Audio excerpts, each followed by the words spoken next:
कातर खटाव ते इनकुल रस्त्यावरील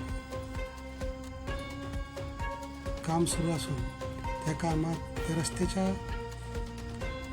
जिथे काम सुरू आहे त्या ठिकाणी कोणत्याही प्रकारचं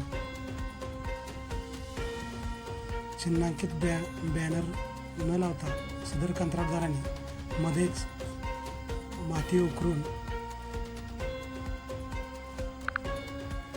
सर्वसामान्य वाहन चालकांच्या जीवाशी बेतण्याचा प्रकार करण्यात आलेला आहे. सदर या कंत्राटदारावर बांधकाम विभागातर्फे कोणती कारवाई करण्यात येते ते पाहणे गरजेचे आहे. विशाल खाडे या बाईक स्वाराच्या अपघात होऊन त्याचा हात फ्रॅक्चर झालेला आहे. त्याचे नुकसान भरपाई देखील मिळवून देणे हे प्रशासनाचे काम आहे.